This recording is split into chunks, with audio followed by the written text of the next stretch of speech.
नमस्कार दोस्तों, आज मैं एक बार पुनः आपके समक्ष उपस्थित हुआ हूँ और आज का विषय है एकादशी व्रत।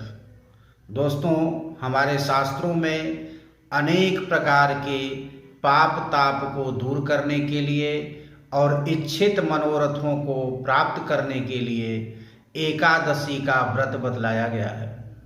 दोस्तों, सबसे पहले यह जानना आवश्यक है कि एकादशी का व्रत किन्हें करना चाहिए और किन्हें नहीं करना चाहिए।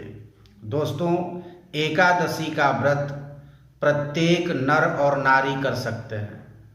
इसमें विशेष रूप से यह ध्यान देना है कि यदि सधवा स्त्री है तो वह प्रत्येक महीने के शुक्ल पक्ष की एकादशी को कर सकती है। कृष्ण पक्ष की एकादशी उसके लिए वर्जित है, ऐसा शास्त्रों में कहा गया है। और सभी एकादशी व्रत को कोई भी विधवा स्त्री है वह कर सकती है या कोई भी पुरुष कर सकता है। संत सन्यासी तो करते ही हैं। तो इस प्रकार से यह एकादशी का व्रत हम सब के लिए इच्छित और मनोरथ को सिद्ध करने वाला और देने वाला है। दोस्तों, माघ महीने के शुक्ल पक्ष के एकादशी का नाम जया एकादशी है। दोस्तों, यह जया एकादशी का व्रत पिशाच योनि से मुक्ति दिलाने के लिए और उत्तमोत्तम लोक की प्राप्ति कराने के लिए की जाती है।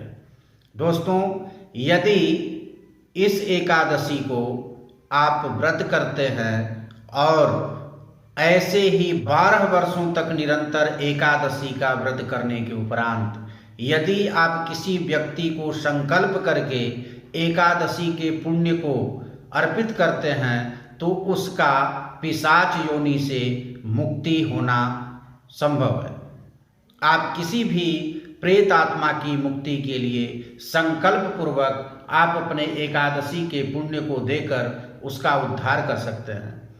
दोस्तों, इस व्रत को करने से उत्तम गति की प्राप्ति होती है, देवलोक की प्राप्ति होती है, विष्णु लोक की प्राप्ति होती है और सद्गति बनती है और किसी भी तरह से पिशाच योनि में नहीं जाना पड़ता है। दोस्तों, यह व्रत माघ मास की शुक्ला एकादशी को किया जाता है। इस दिन शौच आदि से निवृत्त होकर स्नान करने के उपरांत भगवान विष्णु की श्रद्धा पूर्वक आराधना और पूजा की जाती है। सभी एकादशी व्रत में पूरे दिन उपवास रहना चाहिए। भगवान विष्णु का द्वादशाक्षर मंत्र ओम नमो भगवते वासुदेवाय का यथाशक्ति जप करना चाहिए और रात्रि के समय कोई मीठा भोजन रोटी के साथ खाना चाहिए। उसमें चावल बिल्कुल वर्जित है। एकादशी को चावल का निषेध बताया गया है शास्त्रों में। तो दोस्तों, एक पौराणिक कथा है। यह कहानी पद्म पुराण में आती है। कहानी इस प्रकार है कि एक बार देवताओं के राजा इंद्र एक गंधर्व से रुष्ट हो गए और रुष्ट होने के कारण उस गंधर्व को और उसकी पत्नी को श्राप दे दिए कि तुम पिशाच योनि में धरती पर भ्रमण करो। दोस्तों, उस गंधर्व का नाम माल्यवान था। परिणामस्वरूप शापग्रस्त होकर वह गंधर्व पत्नी सहित धरती पर इधर उधर भूखे प्यासे घूमने लगा। इसी क्रम में घूमते घूमते वह हिमालय की ओर निकल गया और हिमालय में कुछ ऋषियों की संगति उसे प्राप्त हुई। ऋषियों का दर्शन हुआ। उनके चरणों में प्रणाम करके वह माल्यवान अत्यंत दुखी होकर विनम्रता पूर्वक पिशाच योनि से छुटकारा पाने का उपाय पूछने लगा। उसके इस भाव को देखकर दयार्द्र मुनियों ने उसे इस प्रकार से उपाय बतलाया। ऋषियों ने कहा कि हे माल्यवान, यदि तुम पुनः गंधर्व बनना चाहते हो तो माघ शुक्ला एकादशी के दिन जो जया एकादशी के नाम से विख्यात है, उसका दिन भर व्रत रहकर भगवान विष्णु का आराधना पूजन करो और भगवान विष्णु का जप करो। तो इस प्रकार से निश्चय ही तुम्हारी प्रेत योनि से, पिशाच योनि से मुक्ति हो जाएगी।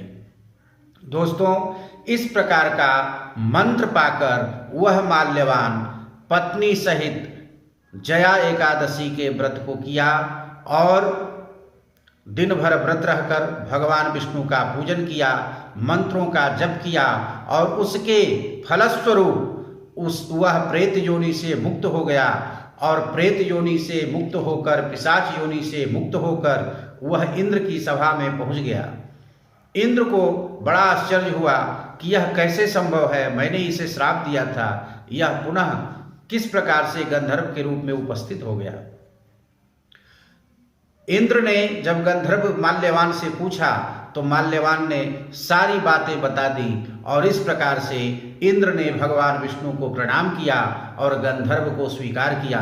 दोस्तों, यह जो जया एकादशी है बहुत ही महत्वपूर्ण है और इसे करने से हम कभी भी प्रेत योनि में या पिशाच योनि में नहीं जा सकते, हमारा सद्गति हो जाता है और उत्तम उत्तम लोक की प्राप्ति होती है।